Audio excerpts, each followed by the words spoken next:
Welcome back to our gospel cooking show. Baking show? So far in this summer reading series, we have discussed the three main ingredients to our gospel cake: the flour, the sugar, and the butter, if you will. Last week we discussed the virtue-forming nature of these gospel accounts, that they are meant to be read not just for information, but for transformation. We discussed the theological message of the gospels, that in Jesus, the kingdom of God has come to earth as it is in heaven. And we've learned how the gospel authors do their history, how they interpret the facts of history through a certain lens in order to tell a certain story and make a certain point. Today then, I want to put our history caps back on, and instead of talking about the history within the Gospels, I want to talk about the historical context surrounding the Gospels. Let's take a trip back in time.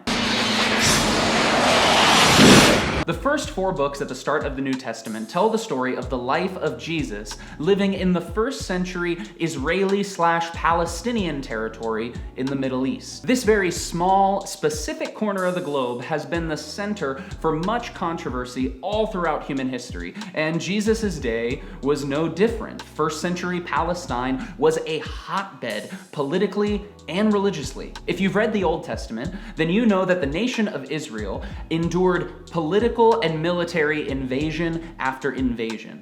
And so after living under the oppressive rule of the Assyrian, the Babylonian, and even the Persian Empire, first century Jerusalem was occupied by yet another global superpower: Rome.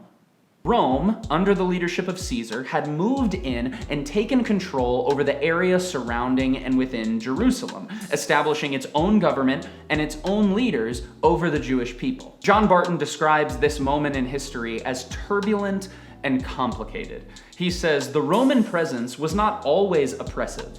The Roman Empire worked by allowing subject people to live largely under their own laws, provided these laws did not conflict with Roman law, and to be ruled by their own kinds where it was deemed safe." Essentially, if you were Jewish in the first century and you played by Rome's rules, you didn't have any problems. But if you were to speak or act out against Rome in any way, well, then we got problems. This type of political occupation and oppression led to a variety of responses from the Jewish people. For example, the Jewish leadership, aka the high priest, often worked in tandem with Roman leadership. We see an example of this in the trial and crucifixion of Jesus, where the Messiah is passed between Caiaphas, the high priest, Pilate, the Roman governor, and even in one account he goes to Herod, the Jewish puppet king in the region. However, there were many other sects of Judaism that didn't quite play so nice with Rome. If you remember, the Jewish people had been waiting for God to come and establish his rule and his kingdom amongst his people. And so obviously Rome's occupation of Jerusalem was a pretty major obstacle to that happening. But what we see is that a lot of these different sects of Judaism had different ideas of exactly what God's kingdom and its coming would look like. There were the Pharisees, who were literally religious in their pursuit to keep themselves societally distinct from Roman or Greek influence. They believed that God's kingdom would only come to those who strictly observed the laws of the Torah in the Old Testament. There were the Zealots and the Laestes, who often rose up in violent physical rebellions against the occupying Romans. They believed that God's kingdom would come through war and the physical destruction of their enemies. This is the world that Jesus was born into.